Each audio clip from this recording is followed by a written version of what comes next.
Why do I suddenly have a British accent? The first thing I notice when I wake up isn't the splitting headache or the hospital bed rails digging into my hip. It's the voice that comes out of my mouth when I try to call for the nurse. Excuse me, could someone please help me? That's not my voice. That's someone else's voice. Someone British. I press the call button with shaking fingers, my heart hammering against my ribs. The accent that just poured out of me was so crisp, so perfectly posh, that I sound like I grew up in a manor house instead of a cramped apartment above my dad's auto shop in Cleveland. Sarah? Oh honey, you're awake. My sister Emma bursts through the door, still wearing yesterday's clothes. Her mascara is smudged, and she's clutching a gas station coffee like a lifeline. The doctor said you might have some confusion, but she stops mid-sentence, staring at me. Did you just sound like Mary Poppins? I haven't the foggiest idea what you mean, I say, then immediately clap my hand over my mouth. Haven't the foggiest? Who am I, the Queen of England? Emma's coffee cup hits the floor with a splash. Sarah, what the hell? Before I can answer, and honestly, what would I even say, Dr. Martinez walks in with a clipboard and the kind of tired expression that comes from pulling a double shift. Miss Chen, good to see you conscious. How are you feeling? Rather dreadful, actually. My head feels as though someone's taken a sledgehammer to it. The words flow out smooth as silk, complete with that crisp pronunciation that makes every syllable sound expensive. Dr. Martinez raises an eyebrow but doesn't seem entirely surprised. Interesting. Miss Chen, what you're experiencing is called foreign accent syndrome. It's extremely rare, we're talking maybe 100 documented cases worldwide. The trauma to your temporal lobe has affected the motor patterns of your speech. Will it go away? Emma asks, because apparently I've been struck speechless by this insane diagnosis. It might. Or it might not. We really don't know enough about the condition to predict recovery. He scribbles something on his clipboard. The important thing is that all your other cognitive functions appear normal. You remember the accident? The accident. Right. My stomach drops as it all comes flooding back, the screech of tires, the silver BMW running the red light at Euclid and Ninth, the sickening moment when I realized the car wasn't going to stop. And Marcus behind the wheel, his face a mask of panic and guilt before he gunned it and fled. Marcus Rodriguez. My ex-boyfriend of 3 years. The same Marcus who'd been blowing up my phone for weeks, begging for another chance after I caught him cheating with that socialite princess, Victoria Ashford. The same Marcus who clearly thought driving drunk through downtown Cleveland at 11:30 p.m. was preferable to taking an Uber. Yes, I say carefully, testing how the truth sounds in this strange new voice. I remember everything. And I do. Every detail is crystal clear, including the license plate number I managed to memorize in those split seconds before impact, RDZ 4429. Rodriguez's vanity plate, the pompous ass. The police will want to talk to me, Dr. Martinez explains. There's paperwork to sign, insurance forms to fill out. Emma squeezes my hand and promises to handle everything she can. But as they talk around me, I'm thinking about something else entirely. Marcus destroyed my Toyota, probably cost me my job at Grind Coffee, and left me with what might be permanent brain damage. Time to return the favor. 3 days later, I'm sitting in Detective Ray Sullivan's cramped office at the 3rd Precinct, still speaking like I've stepped out of a BBC drama. The fluorescent lights buzz overhead while he flips through a manila folder that's disappointingly thin. So you're certain it was Marcus Rodriguez who hit you? Detective Sullivan asks, not looking up from his notes. He's got the kind of mustache that went out of style in 1987 and coffee stains on his tie. Absolutely certain, I reply, my new accent making even this sterile police station sound somehow more sophisticated. License plate RDZ 4429, silver BMW sedan, model year 2019 or 2020. I saw his face clearly before he accelerated away. Sullivan finally looks up, pen hovering over his notepad. Here's the thing, Miss Chen. We contacted Mr. Rodriguez, and he's got an alibi for that night. Says he was at dinner with his fiancée at Lou Bernardine downtown until 11:45 p.m. Restaurant confirms the reservation, and they've got security footage. My blood turns cold. That's impossible. I know what I saw. Could the head trauma have affected your memory? I mean, no offense, but you're talking like Madonna when she was married to that British director. He gestures vaguely at my face. Maybe you're remembering wrong? My memory is perfectly intact, I say, each word clipped with growing anger. Perhaps you should examine the security footage more carefully. Sullivan shrugs. Look, without more evidence, this is going nowhere. Hit and runs are tough to prosecute even when we catch the guy red-handed. Your word against his alibi. He closes the folder. I'll keep the case open, but I'm not making any promises. I walk out of the police station feeling like I've been punched in the gut all over again. Lou Bernardine, that's the fancy French place that charges $60 for an appetizer. Of course Marcus would have dinner there with his new fiancée. Probably celebrating how he'd gotten away with nearly killing his ex-girlfriend. My phone buzzes with a text from Emma, asterisk insurance adjuster called. Total loss on the Toyota. Settlement offer is $3,200. Also, Grind Coffee says they're restructuring and won't be able to hold your position. Sorry, Sarah asterisk. $3,000 for my car that I still owed $4,800 on. And no job to come back to. Perfect. I'm standing on the courthouse steps, trying to figure out how I'm going to pay rent next month, when I hear a voice behind me. Excuse me, are you Sarah Chen? I turn around to find a woman who looks like she stepped off the pages of Vogue. Blonde hair in a perfect chignon, designer handbag, shoes that probably cost more than my monthly rent. She's beautiful in that expensive, carefully maintained way that money can buy. Yes, that's me, I say cautiously. Her face lights up. Oh my god, you're the girl with the accent. I'm Victoria Ashford, well, I will be Victoria Rodriguez in 6 months. She extends a manicured hand. Marcus's fiancée. The world tilts slightly. This is her. The woman Marcus cheated with. The woman who was having dinner with him while I lay unconscious in a hospital bed. Charmed, I manage, shaking her hand while my mind races. Listen, I know this might sound crazy, but I heard about your accident and this incredible accent you've developed. I run a consulting business for high society events, and I have clients who would pay serious money for accent coaching. Are you interested in making some real cash? She's smiling at me like we're old friends, completely unaware that her fiancé tried to kill me 4 days ago. How serious? I ask, my British accent apparently making even my curiosity sound refined. 500 an hour serious. Victoria's offer hangs in the air between us like a glittering trap. $500 an hour. That's more than I made in 2 weeks at Grind Coffee. My brain, still tender from the concussion, struggles to process the cosmic joke unfolding before me. 500, I repeat, testing how the number sounds in my posh new voice. Per hour. Absolutely. I have 3 clients lined up already, Mrs. Pemberton wants to sound more internationally sophisticated for her charity galas, and the Blackwell twins are convinced a British accent will help them break into European art circles. Victoria pulls out her phone, scrolling through what looks like a very expensive contact list. Plus Marcus has been telling everyone about this fascinating girl who developed the most gorgeous accent after an accident. He says you two used to date? The casual way she mentions Marcus makes my teeth clench. We did, yes. Though I'm surprised he mentioned me at all. Oh, he talks about you constantly. He feels terrible about how things ended between you two. She touches my arm in what I'm sure she thinks is a comforting gesture. He said you took the breakup really hard, that you'd been calling him, showing up at his apartment. He was actually worried you might hurt yourself. My vision goes red around the edges. Hurt myself? The lying bastard is spinning a narrative where I'm some pathetic, unstable ex-girlfriend. Where I'm the problem. Is that what he told you? I ask, my accent making the question sound politely interested rather than murderous. Men don't always handle these situations well, Victoria says with a conspiratorial whisper. But he's different now. More mature. The accident really shook him up. He kept saying, what if something terrible happened to Sarah and I never got to apologize properly? I want to laugh. Or scream. Or both. Marcus is worried about apologizing while simultaneously destroying my reputation and covering up the fact that he nearly killed me. How thoughtful of him, I manage. Anyway, I don't want to dwell on ancient history. Are you interested in the coaching work? I could start you with Mrs. Pemberton tomorrow. She's hosting a dinner party Friday night for some European investors, and she's desperate to sound more refined. Victoria hands me a business card that feels expensive between my fingers. Ashford Elite Events, curating extraordinary experiences. Her contact information is printed in gold foil.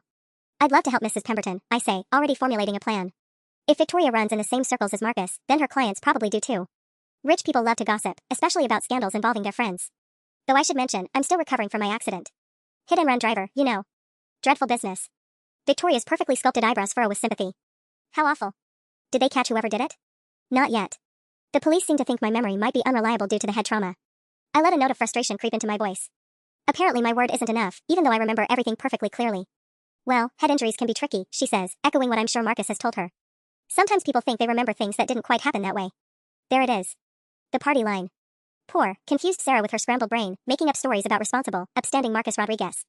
Perhaps you're right, I concede, mentally cataloging every detail of this conversation. Memory is such a fragile thing. Victoria beams at me. Exactly.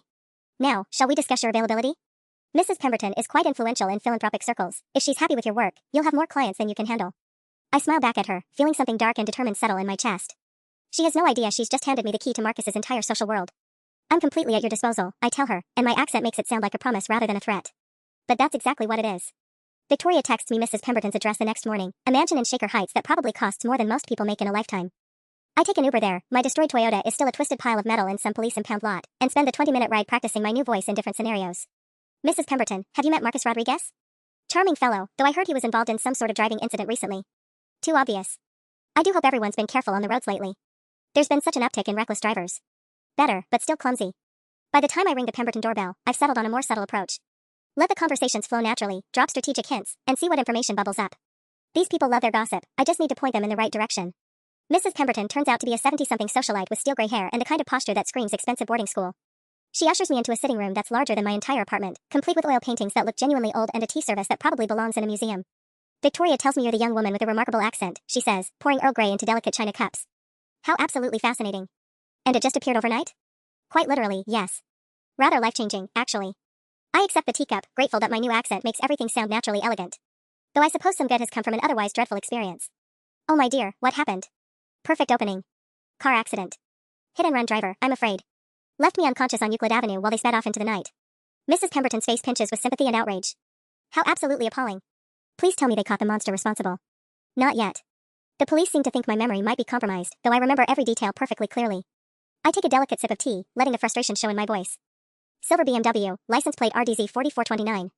I'll never forget it. Something flickers across Mrs. Pemberton's face, a brief tightening around her eyes. RDZ, how specific? You're certain about those letters? My pulse quickens. She recognizes something. Absolutely certain. Why do you ask? Oh, it's probably nothing. But she's setting down her teacup with careful precision, the way people do when they're suddenly uncomfortable. I jest, well, RDZ seems rather distinctive. Like initials, perhaps? Rodriguez, I say quietly, watching her reaction. I believe the driver's name was Rodriguez. Mrs. Pemberton goes completely still. You don't mean Marcus Rodriguez, surely. Bingo. You know him? My dear girl, Marcus is, well, he's practically family. His fiancée Victoria organized my grandson's wedding last year. Lovely boy, Marcus. Very responsible, very reliable. But she's stumbling over the words, doubt creeping into her voice. I'm sure you're right, I say, backing off just enough to seem reasonable. It was quite dark, and I was rather shaken. Perhaps I gotten the details muddled. Yes, I'm sure that's it. Mrs. Pemberton seems relieved to grab onto this explanation. Head injuries can be so unpredictable. And Marcus would never. I mean, he's getting married in 6 months. Beautiful ceremony planned at the country club. We move on to accent coaching after that, but I can tell Mrs. Pemberton's mind is elsewhere. She keeps glancing at me when she thinks I'm not looking, like she's trying to solve a puzzle. By the end of our session, she's managed to add a passable British lilt to phrases like how delightful and absolutely smashing, but the real victory is the seed of doubt I planted. Same time Thursday? I ask as she walks me to the door. Of course, dear. And Sarah? She hesitates, her hand on the doorknob. If you ever need someone to talk to about, well, about anything really, please don't hesitate to call. It's not much, but it's a start. Mrs. Pemberton clearly knows Marcus well enough to be shocked by the possibility that he's a hit-and-run coward. More importantly, she's the type of woman who won't be able to keep this conversation to herself for long. As my Uber pulls away from the mansion, my phone buzzes with a text from Victoria. Asterisk Mrs. P says you're amazing. Blackwell twins want to book you for tomorrow. Also, dinner party Friday, can you come as my guest? Lots of potential clients, asterisk. A dinner party. In Marcus's social circle. Where I'll have access to all his friends and business associates while looking like an innocent victim instead of a threat. Would be delighted to attend, I text back. Thank you so much for the opportunity. The accent might be fake, but my gratitude is completely real. Victoria has just invited me into the perfect position to destroy everything Marcus has built. He wants to play games with my reputation? Fine. Let's see how he likes it when I start playing back. The Blackwell twins turn out to be everything I expected from Victoria's wealthy social circle, perfectly coiffed, expensively dressed, and utterly vapid. Chloe and Madison, both pushing 40 but dressed like they're still sorority sisters, greet me at their Beechwood penthouse with squeals of delight. Oh my god, the accent. Chloe gushes, clutching my arm. Victoria said you were incredible, but this is just, it's like having Emma Watson right here in Cleveland. We're opening a gallery in London next spring, Madison adds, already pulling out her phone to record me. The investors will absolutely eat this up. Can you say something about our innovative approach to contemporary art? I oblige, watching their faces light up as my crisp pronunciation transforms their generic business speak into something that sounds profound and sophisticated. They're so eager, so trusting, that I almost feel guilty about what I'm planning. Almost. This is perfect, Chloe says after we've run through basic phrases for an hour. We're having lunch with Marcus and Victoria tomorrow, you simply must join us.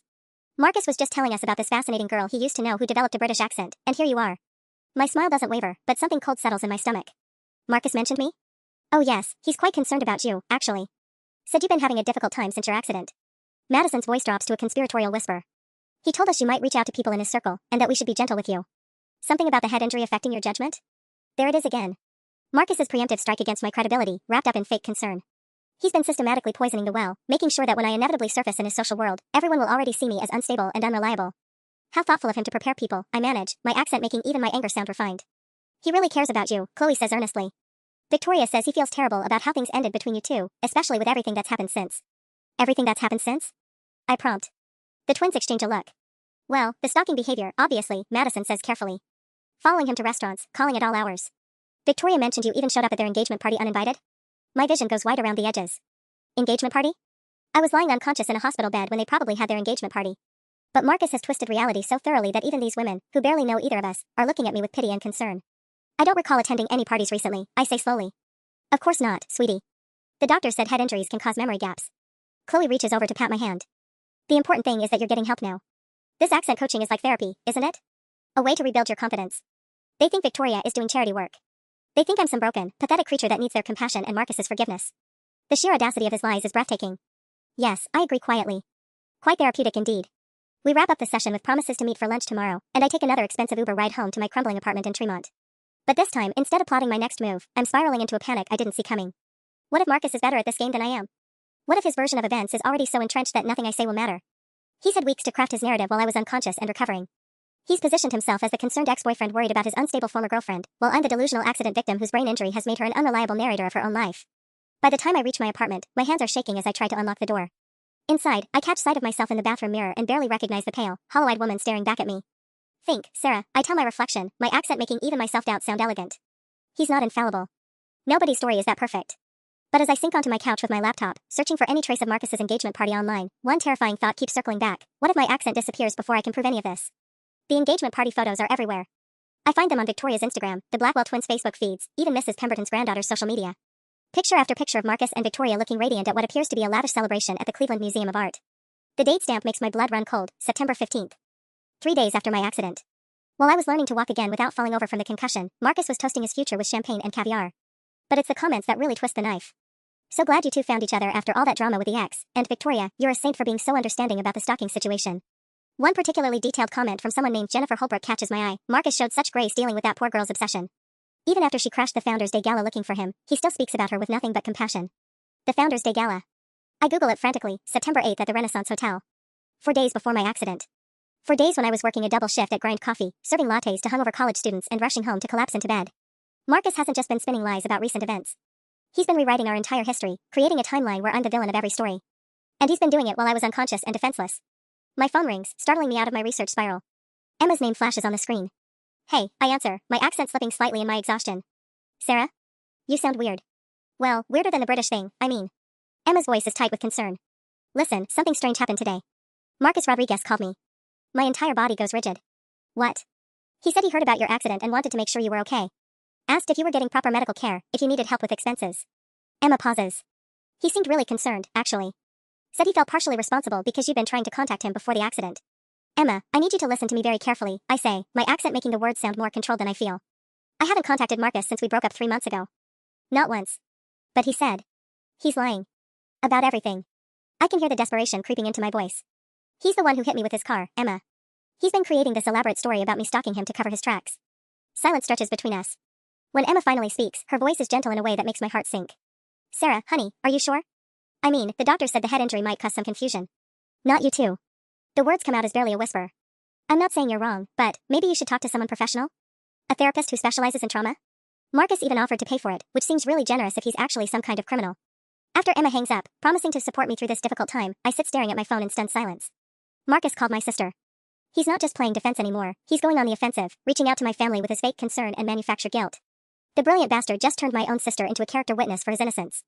A new text pops up from Victoria, * lunch tomorrow at 1 p.m, Lola Bistro downtown. Marcus is so excited to see you and make sure you're doing well. He's been worried sick, *. I stare at the message until the words blur together. Tomorrow I'll be sitting across from the man who nearly killed me, surrounded by people who think I'm a delusional stalker, pretending to be grateful for his concern while speaking in an accent that might disappear at any moment. The smart thing would be to cancel. To walk away before Marcus can do any more damage to my credibility or my sanity. Instead, I text back, wouldn't miss it for the world. If Marcus wants to play the concerned ex-boyfriend, I'll let him. But every lie he tells, every false kindness he shows, every moment he pretends to care about my well-being while knowing he destroyed my life, I'll be watching. Listening. Waiting for him to make a mistake. Because nobody's that good an actor forever. The lunch at Lola Bistro is a masterclass in psychological warfare disguised as a friendly reunion. Marcus arrives 15 minutes late, just enough to seem casually important, wearing a charcoal suit that probably costs more than my old car was worth. He's gotten a haircut since I last saw him, and there's a Rolex on his wrist that wasn't there 3 months ago. Success suits him, which makes me want to throw my water glass at his perfectly symmetrical face.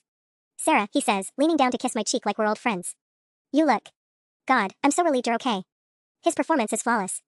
The concern in his voice sounds genuine, his body language screams protective ex-boyfriend, and when he sits down across from me, he positions himself so the afternoon light catches the worry lines around his eyes. Marcus, I reply, my accent turning his name into something crisp and formal. How lovely to see you. Victoria beams between us like she's orchestrated some beautiful reconciliation. The Blackwell twins are practically vibrating with excitement at being witness to this touching reunion. If I didn't know better, I'd almost believe Marcus actually cared. I've been wanting to reach out ever since I heard about the accident, Marcus continues, signaling the waiter with practiced ease. Emma told me it was a hit and run? That's absolutely horrible. Do the police have any leads? The casual way he asks about the investigation makes my skin crawl, but I force myself to smile. Nothing concrete yet, I'm afraid. Though I did provide them with quite detailed information about the vehicle. Something flickers behind Marcus's eyes, there and gone so quickly I almost miss it. Details can be tricky after trauma like that. I had a concussion in college, lacrosse injury, and I could have sworn the guy who hit me was wearing a red jersey. Turns out it was blue. How fascinating, I murmur, filing away this convenient anecdote about unreliable concussion memories. The important thing is that you're healing, Victoria chimes in, reaching across the table to squeeze my hand. And this accent situation is just incredible. Marcus, you should hear her coaching sessions, it's like having royalty teach elocution. Actually, that gives me an idea, Marcus says, pulling out his phone with theatrical enthusiasm. My business partner's wife is desperate for accent coaching. Rebecca Hayward, maybe you know the name? Hayward Development Group? I do know the name. Hayward Development is one of the biggest real estate companies in Ohio, and Rebecca Hayward chairs half the charity boards in Cleveland. If Marcus is offering to connect me with her, he's either supremely competent in his cover story or planning something. I'd be delighted to meet her, I say carefully. Perfect. I'll text her right now. Marcus's thumbs fly across the screen. She's been saying for months that she needs to sound more sophisticated for the international investors. This is perfect timing. Madison Blackwell leans forward conspiratorially. Sarah, you're going to be booked solid. Everyone's going to want sessions with a girl who got the magical British accent. Magical, Marcus repeats, looking directly at me. That's one way to put it. Though I suppose some people might say it's all about the power of positive thinking. Mind over matter. Sometimes when we really want to become someone new, we find a way to make it happen. The implication hangs in the air like smoke. Marcus is suggesting that my accent is psychosomatic, a desperate attempt to reinvent myself after our breakup. Another layer to his narrative about my supposed instability. Or sometimes, I reply sweetly, traumatic events simply reveal who we truly were meant to be. Our eyes lock across the table, and for just a moment, the masks slip. I see calculation in his gaze, the same cold assessment I glimpsed in those seconds before his BMW plowed into me. And he sees something in mine that makes his smile tighten almost imperceptibly. Well, Victoria says, oblivious to the undercurrent of tension, I think this calls for champagne. We're celebrating Sarah's recovery and her amazing new career. As the waiter pops the cork on a bottle of Dom Perignon that costs more than my monthly rent, Marcus raises his glass in a toast. To second chances, he says, his voice warm with false sincerity. And to healing. I lift my own glass, meeting his eyes steadily. To truth, I reply, my accent making it sound like a blessing instead of a threat. And to justice, however long it takes. Marcus's smile never wavers, but his grip on his champagne flute tightens just enough that I worry the crystal might shatter. Game on. 3 days after our lunch, Rebecca Hayward calls me personally. Sarah, darling, Marcus Rodriguez speaks so highly of you, she purrs through the phone, her voice carrying the particular brand of authority that comes from having buildings named after your family. I simply must have sessions before the Frankfurt Investment Summit next week. Can you manage something intensive? I'll pay triple your usual rate. $1,500 an hour. I nearly dropped my phone. I'd be honored to help, Mrs. Hayward, I manage, my accent steady despite my racing pulse. Wonderful. Come to the house tomorrow at 10. We'll do a full day, pronunciation, inflection, the works. Marcus mentioned you might need transportation? I can send a car. After hanging up, I paced my tiny apartment trying to process what just happened. Marcus didn't just recommend me, he told Rebecca Hayward I needed transportation, which means he knows my car was destroyed. He's been keeping tabs on the investigation, on my financial situation, probably on everything. The next morning, a black Mercedes pulls up outside my building. Not a taxi or rideshare, an actual chauffeur who tips his cap and opens the door like I'm someone important. During the 20-minute ride to Hunting Valley, I practice keeping my voice steady while my mind catalogs every detail to remember later. The Hayward estate makes Mrs. Pemberton's mansion look modest. It's the kind of generational wealth that builds wings onto houses instead of buying bigger ones. Rebecca greets me at the front door wearing casual clothes that probably cost more than most people's cars. You're even more charming than Marcus described, she says, leading me through rooms filled with actual Renaissance paintings. He's quite fond of you, you know. Says he feels terrible about how things ended between you two, especially given everything you've been through since. There it is again, Marcus's preemptive narrative about our relationship. But this time, something in Rebecca's tone catches my attention. She's watching me carefully, like she's testing my reaction. Marcus has been very kind, I say carefully. Though I'm curious what he's told you about our history. Rebecca pauses by an enormous window overlooking manicured gardens. He mentioned you've been struggling since the accident. Some confusion about what happened, perhaps some persistent attempts to reconnect with him. She turns to face me fully. He asked me to keep an eye on you during our sessions. Make sure you're doing all right mentally. My blood turns to ice. Marcus didn't recommend me for accent coaching, he planted me here so Rebecca could evaluate my mental state. She's not just a client, she's a spy in designer clothes. How thoughtful, I manage, forcing my voice to stay level. Though I assure you, my faculties are quite intact. I'm sure they are, dear. But Rebecca's smile doesn't reach her eyes. Now, shall we begin? I need to sound absolutely flawless when I tell the Frankfurt investors about our new development projects. For the next 2 hours, I coach Rebecca through proper vowel pronunciation and intonation patterns while she casually interrogates me about my relationship with Marcus, my memory of the accident, my current financial situation. She's good, skilled enough that someone less paranoid might mistake her probing questions for friendly concern. But I catch the moment when she texts someone during our break, typing quickly while I'm supposedly reviewing my notes. And I notice how she steers every conversation back to my mental health, my reliability, my version of events from that night. By lunch, I realize Marcus has orchestrated something brilliant and terrifying. He's not just discrediting me, he's building a documented case for my instability. Rebecca Hayward's testimony about my behavior, my accusations, my delusions about the accident will carry serious weight if this ever goes to court. You know, Rebecca says over salmon and artisanal salad, Marcus mentioned you might benefit from professional counseling. I know an excellent psychiatrist who specializes in trauma recovery. Perhaps we could arrange something?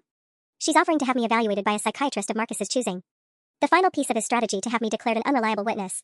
That's incredibly generous, I reply, my accent hiding the fury building in my chest. Though I wonder, has Marcus seemed anxious about anything lately? He appeared rather tense at lunch the other day. Rebecca's fork pauses halfway to her mouth. Anxious? No, not particularly. Why do you ask? Oh, nothing specific. Just noticed he kept checking his phone, seemed distracted. Almost like he was waiting for bad news. I take a delicate sip of sparkling water. Probably just wedding planning stress. It's a small probe, but Rebecca's reaction tells me everything. Her posture shifts almost imperceptibly, and she sets down her fork with careful precision. Marcus is under quite a bit of pressure at work, she says slowly. The development projects, investor meetings. Nothing unusual. But her tone suggests otherwise. And suddenly I realize that Marcus might not be as untouchable as he thinks. Rebecca Hayward didn't become one of Cleveland's most powerful women by being naive, and I just saw doubt flicker across her face. The game isn't over yet. That evening, Rebecca's psychiatrist referral arrives via email with suspicious speed, Dr. Martin Weiss, who apparently has an opening tomorrow morning despite being one of Cleveland's most sought-after trauma specialists. The appointment confirmation includes a note that all fees have been graciously covered by a concerned friend. Marcus is moving fast, which means I'm getting close to something that scares him. I'm researching Dr. Weiss online when my phone buzzes with a call from Detective Sullivan. My pulse spikes. Maybe he's found new evidence. Maybe someone came forward. Miss Chen, we need to talk. Can you come down to the station? Of course. Has something happened with the case? Just, come in. There's been a development. 20 minutes later, I'm back in Sullivan's cramped office, but this time the atmosphere is completely different. He's not alone. There's a woman in a navy blazer sitting across from his desk, and Sullivan won't quite meet my eyes. Miss Chen, this is Detective Laura Kim from Internal Affairs, Sullivan says, his mustache twitching nervously. She has some questions about your case. Detective Kim opens a thick folder, and my stomach drops when I see photographs of myself spilling out. Pictures of me leaving Mrs. Pemberton's house, walking into Lola Bistro, getting into Rebecca Hayward's Mercedes. Someone has been following me. Miss Chen, we've received some concerning reports about your recent activities, Detective Kim says, her voice professionally neutral. Multiple witnesses have contacted us about what appears to be harassment of Mr. Rodriguez and his associates. The room spins slightly. Harassment? Following him to restaurants, inserting yourself into his social circle, making accusations against him to his friends and business associates. She slides a photograph across the desk, me shaking hands with Victoria outside the courthouse. This was taken the day after you filed your initial complaint. Witnesses say you approached Mr. Rodriguez's fiancée unprompted. She approached me, I say, but even to my own ears it sounds weak. She offered me work. And then you conveniently appeared at a lunch with Mr. Rodriguez, despite claiming to want nothing to do with him. Detective Kim's tone sharpens. You've also been making allegations about his involvement in your accident to his friends, including Mrs. Rebecca Hayward, who called this morning expressing concern about your mental state. Rebecca. She didn't just evaluate me for Marcus, she reported back to the police, painting me as an unstable woman making false accusations against my innocent ex-boyfriend. Everything I've told you about the accident is true, I insist, my accent making me sound absurdly formal in the sterile interrogation room. Marcus Rodriguez hit me with his car and fled the scene. Mrs. Hayward mentioned you developed an unusual speech pattern since the accident, Detective Kim continues. She's concerned it might indicate more serious neurological damage than initially diagnosed. She's arranged for psychiatric evaluation, which we strongly encourage you to pursue. The walls are closing in. Marcus has turned my own evidence against me, every connection I've made in his social circle, every conversation where I've mentioned the accident, every moment where my British accent makes me seem like I'm playing a character instead of being genuine. Am I under arrest? I ask quietly. Not at this time, Detective Kim says. But we're recommending you cease all contact with Mr. Rodriguez and his associates. Consider this a formal warning about stalking and harassment. Sullivan finally speaks up, looking miserable. Sarah, I think you should take the psychiatric evaluation seriously. Maybe there are details about that night that your mind is protecting you from. As I walk out of the police station, my hands shaking with rage and fear, one terrifying truth crystallizes. Marcus hasn't just been discrediting my story. He's been systematically building a case that I'm mentally ill, dangerous, and obsessed. And somehow, I've been helping him do it. My phone rings at 6:47 a.m., jolting me awake from another restless night of replaying Detective Kim's warnings. The number is blocked, but something makes me answer anyway. Sarah Chen? The voice is unfamiliar, older, gravelly, with a slight Boston accent. Yes, who's calling? My name is Frank Morrison. I'm a private investigator, and I think we need to talk about Marcus Rodriguez. My blood pressure spikes. I'm sorry, but if Marcus hired you to. He didn't hire me, sweetheart. Someone else did. Someone who's been watching this whole thing play out and doesn't like what they're seeing. There's a pause, the sound of traffic in the background.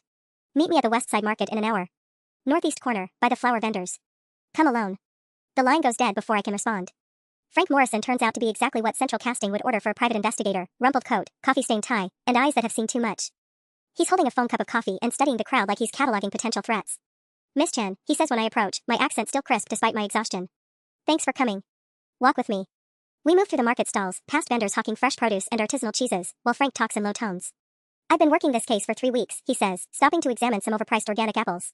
My client is what you might call a concerned party, someone with reason to believe Marcus Rodriguez isn't the upstanding citizen he pretends to be. Who hired you? I ask, trying to keep the desperation out of my voice. Can't tell you that yet.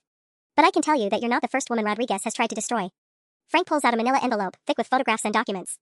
Amanda Foster dated him for 8 months in 2019. After she caught him embezzling from his previous employer, she ended up with a restraining order against her and a psych hold at university hospitals. My hands shake as I flip through the photos. A woman with dark hair and kind eyes, looking increasingly haggard in each successive image. Police reports documenting her erratic behavior and delusional accusations. Hospital admission form signed by Dr. Martin Weiss, the same psychiatrist Rebecca Hayward recommended. Rebecca Hayward called you into Dr. Weiss yesterday, didn't she? Frank asks, watching my reaction. Same playbook. Get the victim close, document their instability, then have them professionally declared unreliable. Amanda Foster, I whisper, studying her photograph. What happened to her? Disappeared 18 months ago. Officially, she moved to Seattle to start over. Unofficially? Frank shrugs grimly. Nobody's heard from her since the psych evaluation. The market suddenly feels too crowded, too loud. Every face in the crowd could be one of Marcus's allies, every casual glance could be surveillance. Why are you telling me this? Because my client thinks you're different. Smarter. And because Amanda Foster left behind something Marcus doesn't know about. Frank hands me a small flash drive. Security footage from the night she claims he attacked her. Footage that contradicts his alibi for that evening too. I stare at the drive like it might explode. This could prove a pattern of behavior. It could. Or it could disappear like everything else that threatens Marcus Rodriguez. Frank drains his coffee and tosses the cup in a nearby trash bin. Your accent thing, how long do the doctors think it'll last? They don't know. Could be permanent, could disappear tomorrow. Then you better work fast. My client is willing to help, but only if you can stay ahead of Rodriguez's next move. Frank starts walking toward the market exit. He's planning something big for Victoria's birthday party next weekend. Invitation-only event at the Cleveland Art Museum. All his friends will be there, including some very influential people who've been wondering about his version of recent events. Are you suggesting I crash a private party? Frank stops and looks back at me with something that might be admiration. I'm suggesting that sometimes the best defense is a good offense. But first, you need to survive your appointment with Dr. Weiss this afternoon. He disappears into the crowd before I can ask what he means, leaving me standing in the middle of the West Side Market with a flash drive full of secrets and the growing certainty that Amanda Foster's story won't end up being mine. Not if I can help it.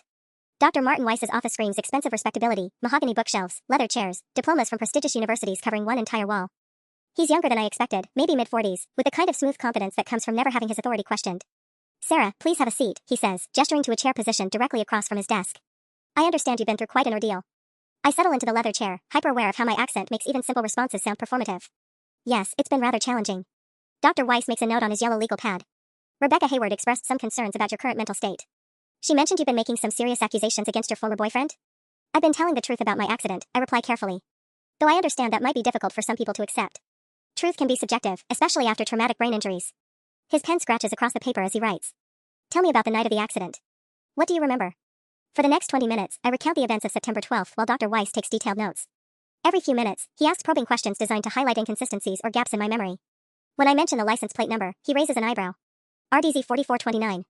That's remarkably specific for someone who just suffered a severe concussion. Some details remain quite vivid, I say, fighting to keep my voice steady. And you're absolutely certain it was Marcus Rodriguez driving the vehicle?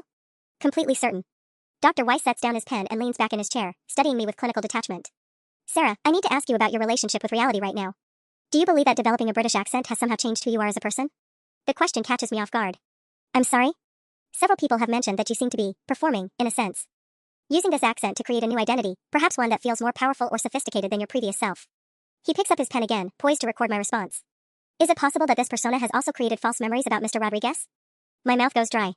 He's not just evaluating my mental state, he's building a specific narrative about dissociation and false identity creation. Dr. Weiss, are you familiar with foreign accent syndrome? Of course. Extremely rare condition, fewer than 100 documented cases worldwide. His smile is patronizing. But equally rare are cases where the syndrome presents alongside elaborate revenge fantasies against former romantic partners. Revenge fantasies? You've inserted yourself into Mr. Rodriguez's social circle, approached his fiancée, made accusations to his friends and business associates. You've essentially created an entire alternate reality where you're the victim of a grand conspiracy. Dr. Weiss's pen moves steadily across the legal pad. These behaviors suggest what we call a persecutory delusion complex, likely triggered by the trauma of your accident and subsequent financial difficulties. Every word he speaks sounds reasonable, professional, completely believable. If I were listening to this evaluation of someone else, I'd probably agree with his assessment. Marcus has orchestrated this perfectly, he's not just discrediting me, he's having me professionally diagnosed as delusional. What would you recommend? I ask, my accent making the question sound almost polite. Intensive therapy, possibly including medication to address the delusional thinking. A voluntary stay at our residential facility might be beneficial, somewhere safe where you can focus on healing without external stressors. Dr. Weiss closes his notepad with finality. I'll be forwarding my preliminary assessment to Detective Kim and to Mrs. Hayward, who's generously agreed to cover your treatment costs. As I walk out of Dr. Weiss's office 40 minutes later, I feel like I'm drowning in quicksand. Every move I make to save myself only pulls me deeper into Marcus's trap. The flash drive Frank Morrison gave me feels heavy in my purse, evidence that could change everything, if anyone will believe me long enough to look at it. My phone buzzes with a text from Victoria, * Marcus's surprise. He's covering all your therapy costs. Says he wants to help you heal properly. Isn't he amazing? *. Amazing. That's one word for it. The flash drive burns like a live coal in my laptop as I stare at the security footage Frank Morrison gave me. The timestamp reads March 15, 2019, 11:47 p.m. A parking garage, poorly lit, with Amanda Foster walking toward a silver BMW. The license plate is partially obscured, but I can make out RDZ 442, the same beginning as the plate I memorized. Amanda reaches her car, then suddenly staggers backward as someone approaches from off-camera. Even in the grainy footage, I can see her hands raised defensively, her mouth moving in what looks like pleading. Then a figure steps into frame, tall, dark hair, expensive suit. Marcus. The footage shows him grabbing Amanda's wrist, her pulling away, him shoving her hard enough that she stumbles against a concrete pillar. When she tries to run, he catches her by the hair and slams her head against the car door. She crumbles to the ground while Marcus looks around frantically, then drags her unconscious body into the passenger seat of what I now realize is his BMW. My hands are shaking so violently I can barely pause the video. This isn't just about hit and run anymore. This is about a pattern of violence that makes my accident look like the least of Marcus's crimes. I'm reaching for my phone to call Detective Sullivan when someone knocks on my apartment door. 3 sharp raps, then silence. Sarah? It's Rebecca Hayward.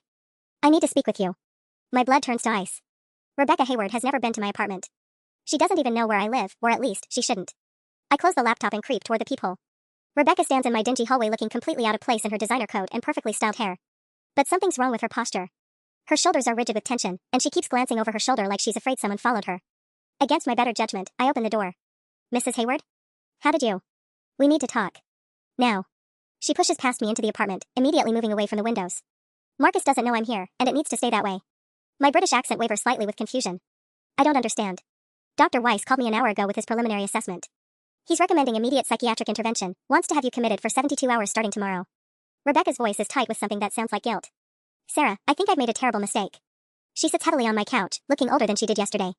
3 weeks ago, Marcus came to me with this story about his unstable ex-girlfriend who was stalking him after a car accident. Said you were making wild accusations, that you needed help but kept refusing treatment. He asked me to evaluate you during our coaching sessions, document any erratic behavior. And you agreed. I've known Marcus for 2 years through business dealings. He seemed genuinely concerned, and frankly, your story about him fleeing an accident scene seemed far-fetched. Rebecca runs a hand through her perfect hair, disturbing it for the first time since I've known her. But then I started thinking about Amanda Foster. My heart stops. You knew Amanda? She worked for my company briefly in 2019. Bright girl, excellent project manager. Then suddenly she started calling in sick, missing meetings, acting paranoid. Said someone was following her, that her boyfriend was dangerous. Rebecca's voice drops to almost a whisper. We all thought she was having a breakdown. When she disappeared, Marcus told everyone she'd moved to Seattle for a fresh start. I opened my laptop and turned the screen toward her. Rebecca, I need you to watch something. The security footage plays again, and I watch Rebecca's face transform from skepticism to horror to something approaching fury. When Marcus drags Amanda's unconscious body to the car, Rebecca actually gasps. Oh my god. Oh my god, what did I almost do to you? You were protecting him, I say, my accent steady despite the adrenaline coursing through my veins. Just like everyone else. Rebecca stands up abruptly, pacing to my window and back. The psychiatric hold was supposed to happen tomorrow morning. 2 orderlies from university hospitals, a court order signed by Judge Morrison, Marcus's golf partner, by the way. She pulls out her phone with shaking hands. I need to make some calls. Cancel some arrangements. Rebecca, there's something else. Marcus hit me with his car on September 12th. This footage proves he's violent, but I still need to prove he was driving that night. The Frankfurt investors' dinner. Rebecca stops pacing, her eyes widening with realization. Marcus was supposed to meet us at the hotel at 10 p.m. for pre-meeting drinks. He showed up at 11:15, disheveled, claiming car trouble. Said he'd had to pull over because his BMW was making strange noises. 11:15 p.m. 15 minutes after my accident, just enough time to drive from Euclid Avenue to downtown Cleveland. Rebecca, would you be willing to testify about that timing? She looks at me for a long moment, and I see the exact instant when she decides to switch sides in this war. Sarah, I'm going to do more than testify. I'm going to help you destroy him. Rebecca makes 3 phone calls while pacing my tiny living room, each one delivered in the crisp, authoritative tone of someone accustomed to being obeyed. Judge Morrison? Rebecca Hayward. I need that psychiatric hold order for Sarah Chin cancelled immediately. Yes, I'm aware Marcus requested it. I'm unrequesting it. No, Harold, I don't care about your golf game. Cancel it now. The second call goes to Dr. Weiss, informing him in language that could freeze champagne that his services are no longer needed and his preliminary assessment should be considered null and void. The third is to someone she calls only David, speaking in hushed tones about security footage and legal strategies. David's my attorney, she explains after hanging up. He's reviewing what we need to make this footage admissible in court. But Sarah, we have a problem. Marcus is announcing his engagement to Victoria officially at her birthday party Saturday night. If he's planning to propose publicly, he'll look even more sympathetic, the devoted fiancé whose mentally ill ex-girlfriend is trying to destroy his happiness. I hadn't thought of that angle. A public proposal would cement Marcus's image as a romantic hero while painting me as the bitter ex trying to ruin his fairy tale ending. How many people will be there? 200 of Cleveland's most influential citizens. Politicians, judges, business leaders, everyone who matters. Rebecca's expression darkens. Including Detective Kim's supervisor, Captain Rodriguez. Yes, that Rodriguez. Marcus's uncle. The room spins slightly. His uncle is a police captain? Captain Eduardo Rodriguez, 30-year veteran, exemplary record. He's the one who assigned Detective Kim to investigate your harassment of Marcus. Rebecca sits back down, looking grim. Sarah, this goes deeper than we thought. Marcus doesn't just have money protecting him, he has family connections throughout the Cleveland Police Department. My phone buzzes with a text from Frank Morrison, * change of plans. Meet me at Edgewater Park, East Pavilion, 8 p.m. tonight. Bring the footage. Trust no one else, *. Rebecca notices my expression. What is it? The private investigator who gave me this footage wants to meet tonight. I show her the text. He said his client thinks I'm different from Amanda Foster, that I might be able to stop Marcus. Or it could be a trap. Marcus might have discovered someone's been investigating him. Rebecca stands up, her business instincts clearly warring with her newfound guilt. I don't like you going alone. I don't have much choice. If Frank's client has more evidence about Marcus, I need it before Saturday night. Rebecca checks her watch, a Cartier that probably costs more than most people's annual salary. I have an idea, but you're going to think I'm insane. What if we beat Marcus at his own game? Use Saturday's party against him? How? Victoria hired you to teach accent coaching, right? What if you offered to help her practice a speech for the party? Something heartfelt about finding true love, overcoming obstacles together. Rebecca's smile turns predatory. You'd have legitimate access to the venue, the guest list, the timeline. And if something were to go wrong with Marcus's perfect proposal, I can see where she's going with this. You want me to sabotage the engagement party? I want you to expose him in front of everyone who's been protecting him. Captain Rodriguez, Judge Morrison, Dr. Weiss, they'll all be there, along with every major news outlet in Cleveland. Rebecca pulls out her phone again. But first, we need to make sure this mysterious private investigator is actually on your side. As the sun sets over Cleveland, painting my apartment in shades of orange and gold, I realize that everything is accelerating beyond my control.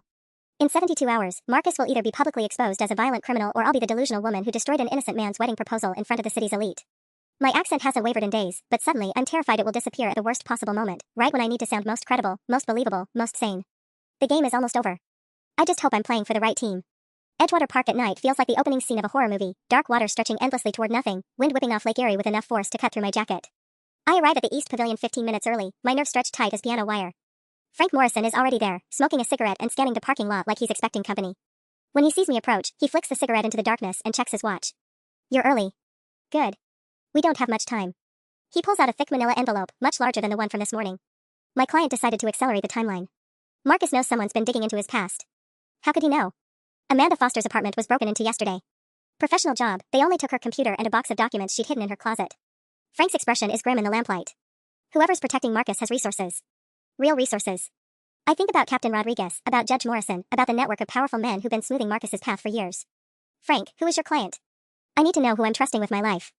He hesitates, glancing around the empty pavilion one more time. Victoria's sister. Elena Ashford. My blood turns to ice. Victoria has a sister? Had. Elena died in a car accident 8 months ago. Single vehicle collision on a rainy night, drove straight into a tree at 60 miles per hour. Frank opens the envelope, revealing photographs and police reports. Officially ruled accidental, but Elena had been asking questions about Marcus. Lots of questions. The photographs show a young woman who looks like a brunette version of Victoria, same bone structure, same expensive clothes, but with intelligent eyes that seem to see too much.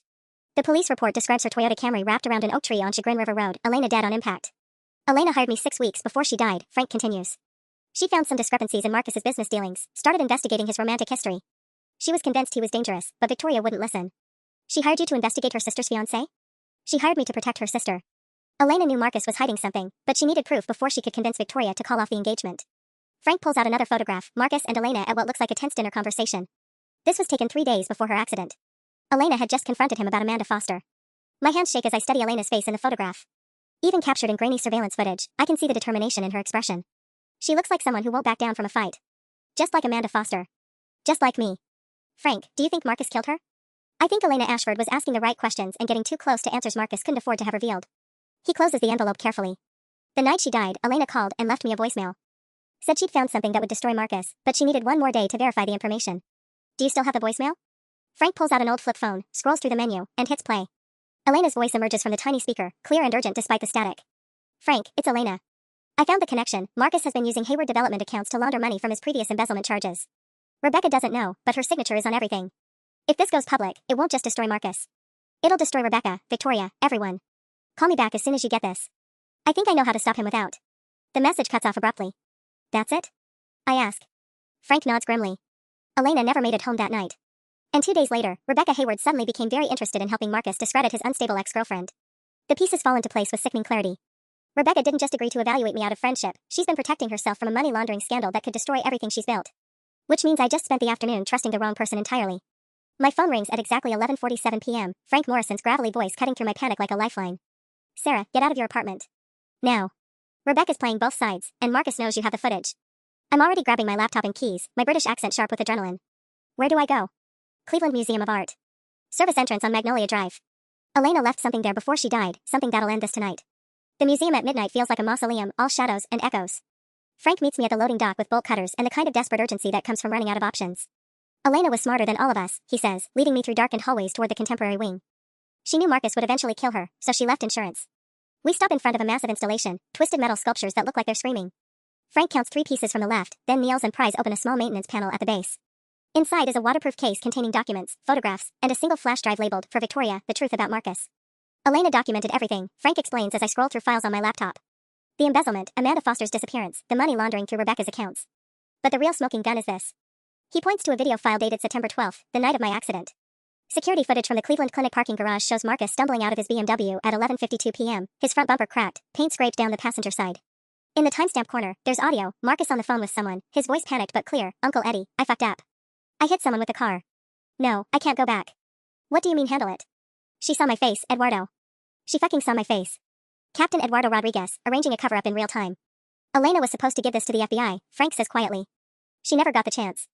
I stare at the screen, watching Marcus pace in circles while his uncle orchestrates my character assassination over the phone. The accent that's defined my life for weeks suddenly feels like exactly what it is, a gift. Foreign accent syndrome gave me a new voice just when I needed to speak truth to power. Frank, is Victoria's birthday party still happening? Tomorrow night, 7 p.m. Why? I copy Elena's files onto 3 separate drives, my hand steady despite everything. Because it's time for Marcus Rodriguez to face the music. And I know exactly how to make sure everyone's listening. The next evening, I walk into the Cleveland Museum of Art wearing a black dress I borrowed from Emma and an accent that's never sounded more authentic. My invitation, forged by one of Frank's contacts, gets me past security and into the main gallery where 200 of Cleveland's elite are celebrating Victoria's birthday. Marcus sees me immediately, his face going pale as I approach the champagne table. But this time, I'm not here to play his games. Ladies and gentlemen, I say, my voice carrying across the marble floors with perfect British precision. Before the evening's festivities continue, I believe there's something you all need to see. The projector I'd hidden earlier flickers to life, casting Elena's evidence across the museum's pristine white walls. Security footage of Marcus confessing to hit and run. Financial records showing the money laundering scheme. Amanda Foster's assault, captured in brutal detail. And finally, Elena's own voice from beyond the grave. If you're watching this, it means Marcus Rodriguez has silenced me just like he silenced Amanda. But the truth doesn't die as easily as people do. Captain Rodriguez lunges toward the projector, but Frank Morrison and 2 FBI agents, Elena's real backup plan, are already moving to intercept him. Marcus makes a desperate run for the exit, but Victoria herself steps into his path. Is it true? She asks, her voice breaking. Did you kill my sister? For the first time since I've known him, Marcus has no clever lies, no manufactured alibis. He just stands there as handcuffs click around his wrists, his perfect facade finally crumbling.